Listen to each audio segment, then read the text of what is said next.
கோதுமை மாவை வச்சு ஒரு அட்டகாசமாக தோசை செய்யலாமா? வாங்க செய்யலாம். பார்த்திங்கன்னா நான் ஒரு கப்பு நிறைய கோதுமை மாவு எடுத்து வச்சுருக்கேன். நல்லா சலிச்சிட்டு சுத்தமாக எடுத்து வச்சுருக்கேன். நீங்கள் ரேஷன் கோதுமை மாவு இல்லைன்னா கடையில் வாங்குறது எதுனாலும் பரவாயில்லைங்க, ஒன்றும் பிரச்சனை இல்லை. இப்போ பார்த்திங்கன்னா வீட்டில் அரிசி மாவு ஒரு ஸ்பூன் இருக்குது. அரிசி மாவு போட்டிருக்கேன். அதாவது இடியாப்பு மாவு எந்த மாவாக இருந்தாலும் பரவாயில்ல, எடுத்துக்கோங்க. ஒரு ஸ்பூன் நிறைய நீங்கள் அரிசி மாவு போட்டுக்கோங்க. அப்புறம் தேவையான அளவு சால்ட், உப்பு கொஞ்சமாக போட்டுக்கோங்க. ஏன்னா நம்ம காய்கறியிலையும் போடுவோம், அதனால தான். போட்டுட்டு இப்போ நல்லா ஒன்றா கிளறிட்டு நம்ம தோசை பதத்துக்கு தண்ணி கொஞ்சம் கொஞ்சமாக விட்டு கிளறிக்கலாங்க. இந்த பார்த்திங்கன்னா நமக்கு டக்குன்னு செய்கிறதுக்கு வசதியாக இருக்கும். இந்த தோசை நல்லா வழுவழுன்னு இல்லாமல் சாப்பிட்றதுக்கு சூப்பராக இருக்குங்க. அப்படியே கூட நம்ம சாப்பிட்டுக்கலாம், சரிங்களா? அவ்வளோ நல்லா இருக்கும் இது. இப்போ நம்ம நல்லா கிளறி வைக்கலாம், கட்டி மட்டும் இல்லாமல் நல்லா கொஞ்சம் கொஞ்சமாக தண்ணி விட்டு நம்ம தோசை பதத்துக்கு கொண்டு வந்துடலாம். அவ்வளோதாங்க. இதை அப்படியே மூடி வச்சிடலாம். இப்போ ஒரு வடைச்சட்டி எடுத்து வச்சுருக்கேன். கொஞ்சம் ஆயில் விட்டுக்கலாம். ஒரு ஸ்பூன் 1.5 ஸ்பூன் ஆயில் விட்டால் போதுங்க.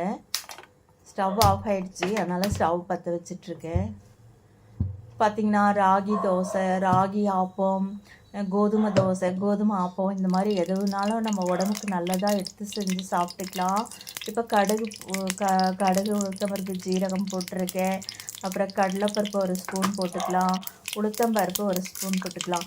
நான் பெரிய வெங்காயத்தை 2 வெங்காயத்தை நல்லா சின்னதாக கட் பண்ணி வச்சுக்கோங்க. முடிஞ்ச அளவுக்கு நீங்கள் எவ்வளோ சின்னதாக கட் பண்ணுமோ அந்த மாதிரி கட் பண்ணிக்கோங்க. சின்ன வெங்காயம் இருந்தாலும் ரொம்ப நல்லா டேஸ்ட் கொடுக்கும். நான் பெரிய வெங்காயம் தான் எடுத்துருக்கேன். விலை அதிகமாக இருக்கிறதால நான் சின்ன வெங்காயம் வாங்குறதே இல்லை. இப்போ பார்த்திங்கன்னா நான் வெங்காயத்தை போட்டிருக்கேன். இப்போ அது வணங்குறதுக்கு கொஞ்சமாக ஒரு சால்ட் உப்பு போட்டுக்கலாம். இப்போ பார்த்திங்கன்னா இது தோசை மாவில் ஊற்றுறதால ரொம்ப பெருசாக இருந்ததுன்னா ரொம்ப இதுவாக இருக்கும். அதனால் உங்களால் முடிஞ்ச அளவுக்கு சின்னதாக கட் பண்ணிக்கோங்க, சரிங்களா? இப்போ தக்காளி ஒரு 2 பழம் குட்டியாக நறுக்கி வச்சுருக்கேங்க. அப்புறம் ஒன்று பச்சை மிளகா நான் போடலை. நீங்கள் பச்சை மிளகா போடுறது இருந்தால் போட்டுக்கலாம், இஞ்சி கூட போட்டுக்கலாம். நான் பச்சை மிளகா தோசையில் சாப்பிடும் போது கடிப்படும் அப்படின்றதுக்காக நான் தூள் போட்டுக்கிறேன். நீங்கள் பச்சை மிளகாவும் போட்டுக்கலாம். அப்புறம் கேரட் இருந்தால் கேரட் திருவி போட்டுக்கலாம். வெஜிடபிள்ஸ் எதுவும் போட்டால் அவங்களுக்கு இன்னும் நல்லா சத்தாகவும் இருக்கும், சாப்பிட்றதுக்கும் டேஸ்ட்டாகவும் இருக்கும்.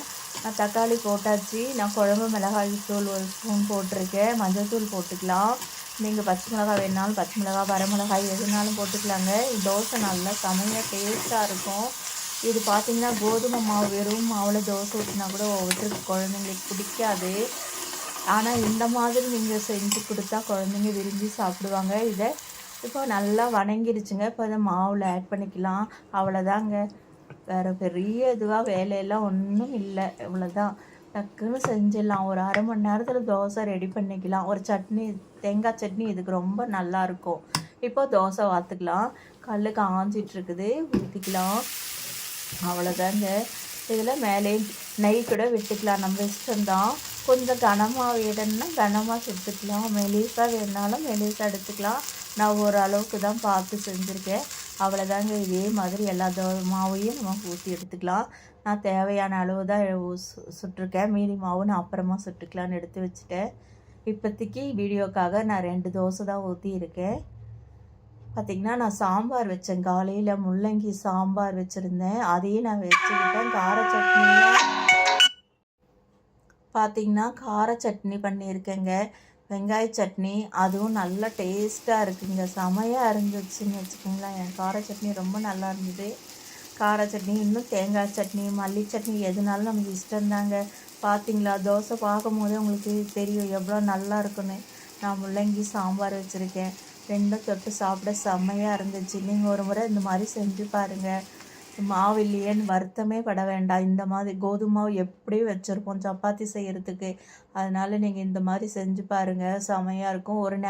ஒரு நேரத்துக்கு இது மாதிரி செஞ்சிங்கன்னா வாரத்தில் ஒரு நாள் கூட நம்ம இந்த மாதிரி செஞ்சுக்கலாம். சூப்பராக இருக்குங்க.